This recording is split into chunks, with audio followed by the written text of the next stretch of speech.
Oke cuy, untuk pertandingan hari ini seperti biasanya gue akan memberikan kalian pembahasan. Dan pertandingan dini hari nanti banyak pertandingan yang sudah tidak mempunyai kepentingan lagi, tapi kita akan tetap membahasnya ya.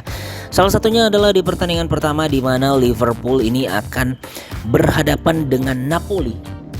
Kalau gue melihat pertandingan Liverpool ini sangatlah menarik, di mana mereka sudah dipastikan lolos, tapi dengan bayang-bayang bahwa kekalahan mereka di pekan lalu di IPL di Anfield ini tentunya akan mempengaruhi mental dari anak Jurgen Klopp. Dan kalau gue bilang Napoli ini yang sangat luar biasa, tentu ingin melanjutkan tren sempurna mereka, di mana mereka dalam 10 laga terakhir mampu menang secara berturut-turut cuy. Prediksi gue pertandingan ini sepertinya masih akan mengunggulkan Napoli dengan kemenangan 0-2. Dan Rangers akan berhadapan dengan Ajax, di mana pertandingan ini juga sudah tidak mempunyai kepentingan lagi, di mana Ajax sudah dipastikan tidak akan lolos bersama dengan Rangers yang sama-sama sudah mengalami 4 kekalahan. Ajax dan Rangers sudah mengalami 5 kekalahan. Artinya di pertandingan ini akan terjadi pertandingan nothing tulus, tapi yang menarik di sini Rangers sejauh ini dalam 5 laga baru mencetak 1 gol. So prediksi gua kemenangan untuk Ajax sangatlah jelas dengan skor 1-3. Kita lanjut di pertandingan Bayer Leverkusen akan berhadapan dengan Club Brugge yang secara mengejutkan lolos di putaran grup B ini bersama dengan FC Porto. Kalau gue melihat bahwa penampilan Bayer Leverkusen musim ini sangatlah tidak konsisten. Terlebih lagi jika mereka bermain di Liga Champions, ini terbukti mereka berada di juru kunci paling terbawah.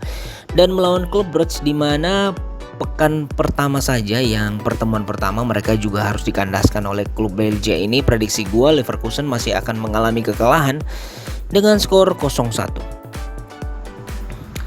Dan FC Porto akan berhadapan dengan Atletico Madrid, di mana pertandingan ini tentu saja tidak berkepentingan lagi bagi anak asuhan Diego Simeone. Pasalnya Atletico Madrid sendiri ini berada di peringkat ketiga dengan torehan 5 angka. Artinya Porto dan Brugge sudah dipastikan lolos, dan apapun hasil dari pertandingan ini tidak akan mempengaruhi posisi mereka di grup. Kalau kita melihat dari pertemuan pertama di mana Atletico Madrid menang 2-1, harusnya di pertandingan terakhir ini paling tidak mereka mampu membalaskan dendam mereka atas Porto. Prediksi gua Atletico Madrid masih unggul atas FC Porto dengan kemenangan 0-1. Kita berlanjut di pertandingan Bayern Munchen melawan Inter Milan yang sudah dipastikan lolos di putaran grup berikutnya, di mana mereka meninggalkan Barcelona dan Pilsen yang berada di peringkat ketiga dan keempat. Ini praktis menunjukkan bahwa Bavarians ini sangatlah ideal untuk lolos bersama dengan Inter Milan. Terbukti Inter Milan dalam 5 pertandingan Liga Champions mereka ini mampu mencuri 3 kemenangan, 1 hasil draw, dan hanya 1 kekalahan. Tapi jika kita melihat bahwa bagaimana skuad lapis 2 yang dimiliki oleh Bayern Munchen dan kini bermain di Allianz Arena, ketika berhadapan dengan Inter Milan tentunya mereka sangat diunggulkan. Apalagi pertandingan pertama ketika berhadapan dengan Inter Milan, mereka mampu menang 0-2 di San Siro. Prediksi gue Bayern Munchen masih akan memenangkan laga ini dengan skor 3-1. Dan Pilsen akan berhadapan dengan Barcelona di pertandingan yang sudah tidak mempunyai kepentingan lagi. Pasalnya apapun hasilnya Barcelona sudah dipastikan tidak akan lolos pada putaran grup ini. Dengan torehan 3 kekalahan, 1 hasil draw, dan hanya 1 kemenangan, ini menempatkan Barcelona berada di peringkat ketiga. Dan ini salah satu peluang bagi mereka untuk kembali memperoleh 3 angka paling tidak menjadi partai hiburan melawan Pilsen, tim asal Ceko yang dalam 5 pertandingan sudah kebobolan 20 gol dan hanya memasukkan 3 gol tanpa kemenangan. 5 pertandingan berturut-turut dikalahkan. Kalau gua melihat harusnya Barcelona mampu menang ya, seperti pertemuan pertama mereka di Camp Nou. Barca mampu menang 5-1. Prediksi gua cuy bahwa Barca akan menang kembali dengan skor 0-3.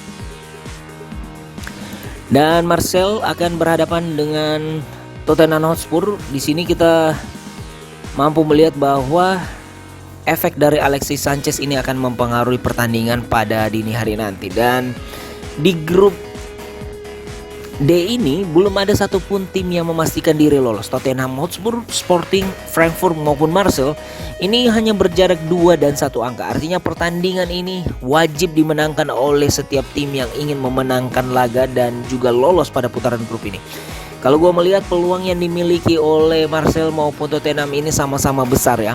Tapi jika melihat dari laga tandang yang dilalui oleh Tottenham Hotspur sejauh ini dengan 1 kekalahan dan 1 hasil seri, serta kalau kita melihat bahwa 4 pertandingan terakhir yang dilalui oleh Marseille dengan 3 kekalahan dan 1 hasil seri, ini akan menjanjikan pertandingan yang sangat luar biasa. Namun jika melihat dari faktor tuan rumah yang dijalani oleh Marseille, gue mengunggulkan tim asal Prancis ini akan memenangkan laga dengan skor 2-0. Dan di pertandingan yang lainnya adalah Sporting Lisbon akan berhadapan dengan Frankfurt, di mana mereka juga satu grup tergabung dalam grup D bersama dengan Tottenham Hotspur dan juga Marseille. Ini tentu saja di pertandingan kali ini Sporting wajib juga memenangkan laga ya. Jika kita melihat torehan 7 angka mereka ini sama dengan Frankfurt. Dan faktor tuan rumah yang dimiliki oleh Sporting ini tidak berbanding baik seperti yang mereka tampilkan di Liga Portugal selama ini. Ini akan menjadi ujian yang sangat berat bagi mereka. Namun jika gua melihat bahwa faktor kualitas tim dan juga di pertemuan pertama ketika Sporting mampu mengalahkan Frankfurt dengan skor telak 0-3, sepertinya di pertandingan ini mereka akan mengulang kemenangan di kandang mereka sendiri dengan kemenangan Sporting 2-0.